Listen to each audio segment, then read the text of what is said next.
Prime Minister Narendra Modi has today distributed over 71,000 appointment letters to newly inducted recruits in central government departments under the 14th Rozgar Mela. Addressing the event via video conference, the Prime Minister highlighted the government's commitment to employment generation, transparency and empowering youth for nation building. He also emphasized transformative initiatives and also praised efforts to boost rural employment. The Prime Minister praised efforts to boost rural employment and empower women through various programs. Marking Chaudhary Charan Singh's birth anniversary, the Prime Minister stressed rural development as key to India's growth. He also said Rozgar Melas held at 45 locations nationwide are of course contributing to employment. Remember, since October 2022, a total of 1,524 Rozgar Melas have been conducted. Well, the opposition, though, has lambasted the centre, claiming there are 30 lakh vacancies in government jobs. Joining us at this point is Savio Rodriguez, BJP leader. We also have Gautam Seth, Congress spokesperson, joining us live. Manas Pitapar, political analyst, is also live with us. Sharat Kohli, senior economist, is joining us live as well. Let me make a start with you first. Savio Rodriguez, how important have Rozgar Melas been in boosting employment, and what can be read into the Prime Minister's message given today? You know, Dave, the most important thing for us to understand is that employment is an issue that the government and Prime Minister Modi is working seriously towards. There has been a lot of negative content coming out in social media, sometimes in media, talking about unemployment being an issue, and many people focusing primarily on government jobs.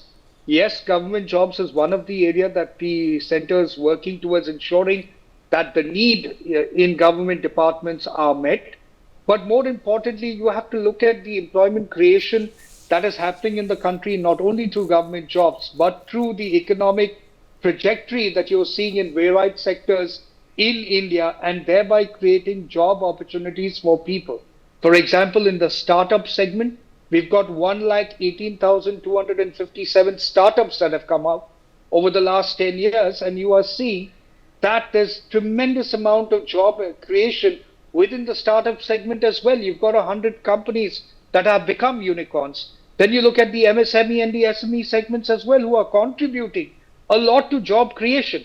So the idea that is most important, and I think that's what Prime Minister Narendra Modi is focusing on when he's talking about creation of entrepreneurs, creation of empowerment of women. It's primarily focused on creation of an ecosystem that allows for the creation of job, not only through government enterprises, but also to private sector enterprises, because that's important. What is important is an ability, for example, if a guy has set up a restaurant, he has an ability to provide jobs for at least another 8 to 10 people. And that's how the multiplier effect works in this country. The core focus of the government is to create an ecosystem to create jobs. Jobs not only in the government, but jobs across sectors, across industries. Uday. Let me take that to Gautam Seth as well of the Congress party now. Gautam Seth. Okay, I think we've had some connection issue with him there. But Sharat Kohli, come in here. Sharat Kohli, as far as employment generation is concerned, how beneficial have these Rozgar Melas been, and how real is the opposition charges on job vacancies, particularly in government? Good afternoon, Uday, and good afternoon to my fellow panelists and NewsX viewers. See, we need to understand a very important context, that if you count the number of vacancies which are there in the central government, well, the vacancies could be, what has been claimed by the opposition, or the numbers may be here and there. But what is more important in today's context is that with digitalization, with computerization, with automation, the number of jobs, just the way it happens in private sector, the number of job vacancies, they lessen, they reduce. So the same thing is happening in the government also. Now, the government can only recruit as much as they want for the functioning and efficiency. You cannot recruit people for the sake of recruiting. The funds are precious, the resources are precious. They cannot be just drained out because you just have to. Government cannot claim to be an employer.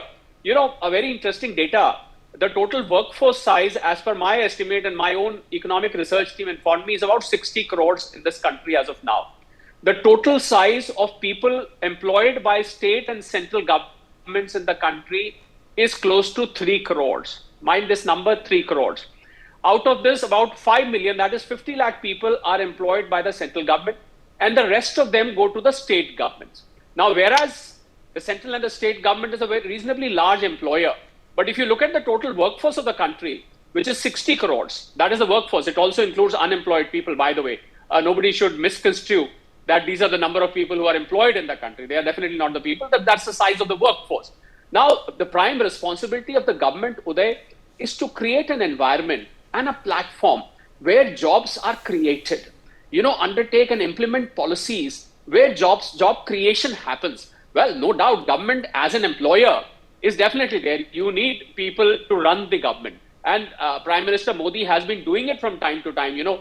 These Rozgar Melas, appointment letters are distributed and the vacancies are gradually getting filled up. But we need to keep in mind these two aspects. One is the resources of the central government. It can only employ as many as it wants. That's a very important point. You cannot recruit for the sake of recruitment. Second, we have to also consider the cost aspect, and gradually as automation is creeping into governance, you will find that if a department had 25 people earlier, today probably they need only 10 people. 15 are not required because automation has happened, and I think automation has happened for the good. So what is more important from the people's perspective, that they should not chase government jobs.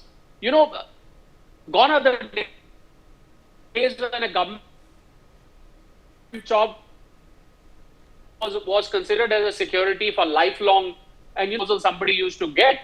But I think things have changed. We have moved on.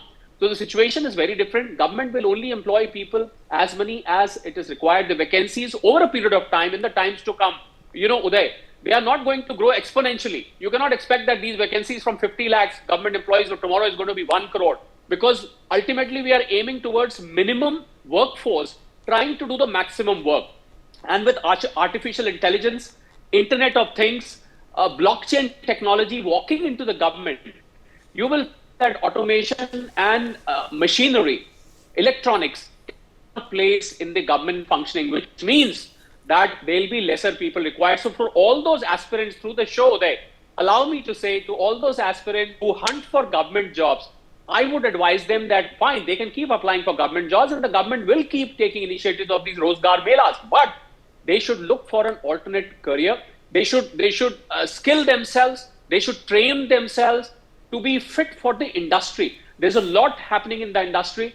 Our country is huge. The industry size is very, very big.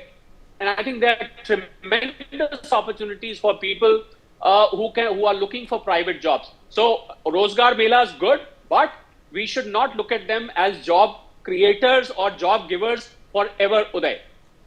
Right. Okay, let me in fact take that to Manasvi Thapar as well. Manasvi Thapar, you've heard Sharad Kohli's analysis of the vacancies and also government's outlook towards job creation. Savit Rodriguez earlier saying that these Rozgar Melas have been beneficial. That's the government's viewpoint as well, through the statistics they've provided as well of the certificates that have been distributed ever since these Rozgar Melas were first conceived and started. How helpful have they been in your opinion, and what is your response to at the end of the day, government's duty not primarily being job creation as just mentioned? No, I don't think so. The government's duty is holistic. Government's duty is well-being, and the first part of the well-being is getting a job, getting a roti kapda makan. That's the duty. If a youngster is not getting employed, if the youngster is not using his skills for betterment of his family by a job, getting money at his house, I don't think there's any point being unemployed. Yes, this is in the right direction, but it's a long way to go. As per various reports of ILO and other organizations, we have the largest number of youth which is unemployed. We can't give it to the blockchain or the artificial intelligence taking their role. We have to skill them up, and the skilling up is the duty of the people in power. Yes, youngsters have their own responsibility. People have to be employed on their own skills, but we have to provide them the platform and the infrastructure so that they get employed.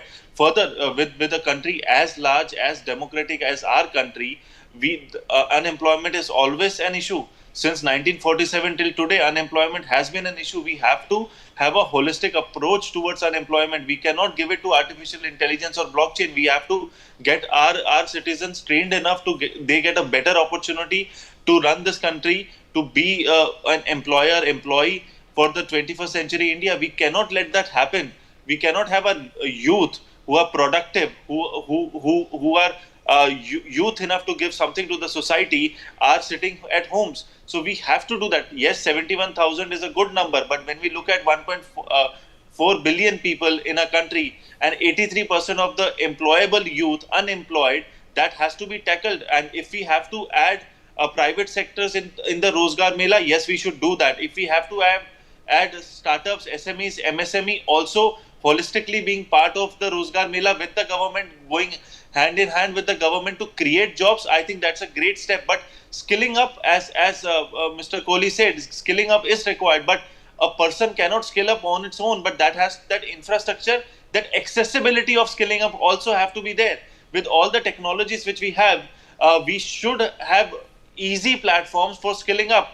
We have a problem in skilling up in our country. That skilling up also have to have happened, and after skilling up, there is a gap in employability. So we have to create a platform as a government, a holistic, a platform which takes all the stakeholders together, the industry together, and understand the requirement of the industry, that what kind of skills are required from your industry perspective, and accordingly create councils which give them employment.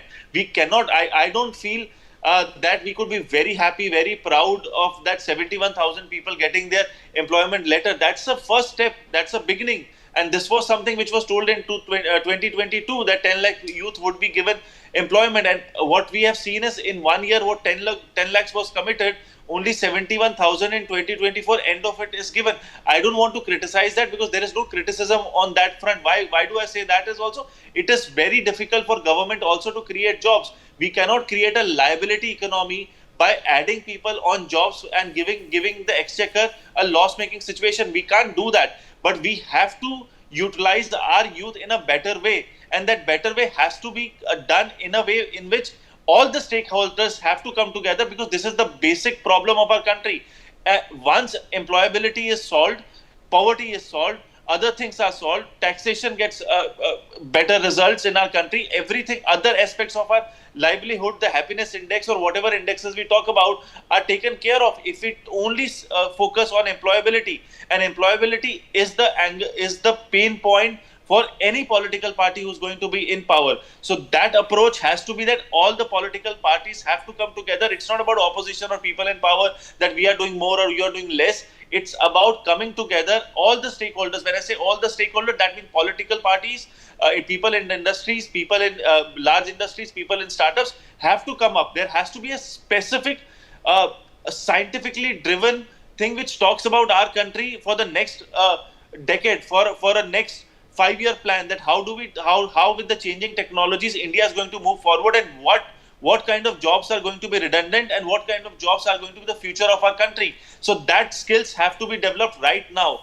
We have to think of not 2024, we have to think of 2029, and we have to prepare our youth accordingly. Only then we would be in a condition to compete with large economies like USA or China, and India has that potential. Only thing is, what we have to do is we have to create an infra and platform for our youngsters. Okay, let me take that across to Savio Rodriguez for a quick response. Savio, please go ahead. Mr. Kohli, and I agree with both Mr. Kohli and Manasri Thapar as well. We have to look at creating the ecosystem, and that's what the government is doing. You see, if I go into data, I can show you the amount of employment that is created over the last 10 years, primarily looking at the EPFO contributing members and the National Pension Scheme. Then I can get into data of eShram and various other unorganized sector. So there is employment that is being created. But what is important for us to understand is that more than the employments that are created within the government sector, what we must do is create an ecosystem of employment, so that when we are creating avenues for people to get into the new age businesses of the future, or even retaining existing business structures that exist, people are able to work, develop their skills, and be able to go ahead and earn a livelihood.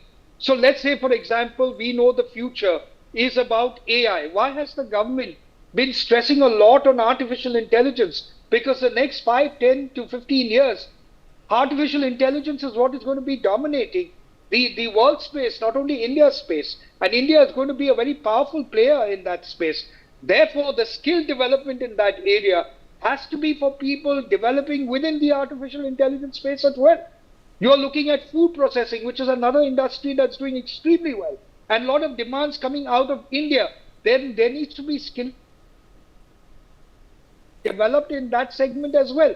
So we have to move away from traditional jobs to the new age jobs that are coming, and that skill development is what I agree with Manasvi and Mr. Kohli about, and that is what the government is endeavoring to.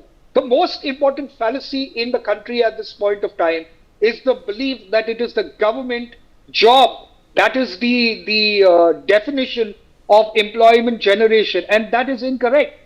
It is a creation of employment across sectors where a person can earn a livelihood because of the ecosystem that you create, and that is the reality of what a job is. So today, a person running a food cart on the street in South Goa, employing 4 people, is an employer generating employment because he's got 4 people working with him. And that's the India we need to create. We have to create an India of entrepreneurs, and an India of entrepreneurs creating employment for other people who could future become entrepreneurs. Yes, let me take that to Gautam Seth as well now. Gautam, now the fact, okay, I think we are still having some connection issues unfortunately with him. But quickly coming back to you, Sharad Kohli now, as far as of course now Sharad, the rate of employment generation is concerned, do you believe it is at an adequate level currently, or is there more needed in that domain, particularly now as we approach 2025? Well, Uday, it's been quite healthy, but this is one sector, as Manasvi said, where they'll always mange more. I mean, in a thickly populous country like ours, we can never have enough, and we can never have a perfect level of employment. If you look at one of the schemes which hits my mind is Mudra Yojana.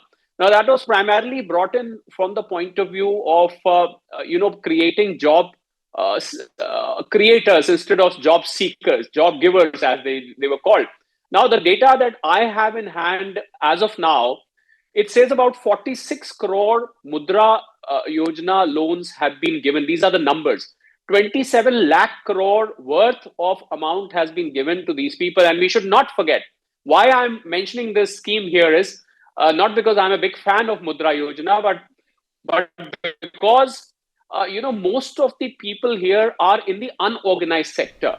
Unorganized sector almost dominates your entire workforce, dominates the entire employability, I would say.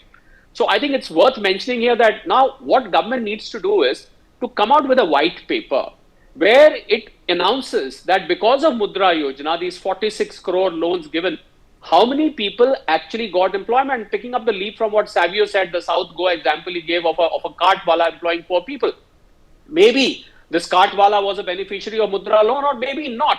But I think government needs to come out with a white paper, because this will settle all this debate. Because the problem in our country is that employment numbers are not officially provided by any sector. Only we have EPFO giving some data. There is a private agency called CMI. It often releases something which is maybe correct, maybe not correct, based on some small sample size survey. So there is no, like the US. In US, you can know in real time the employability of the country.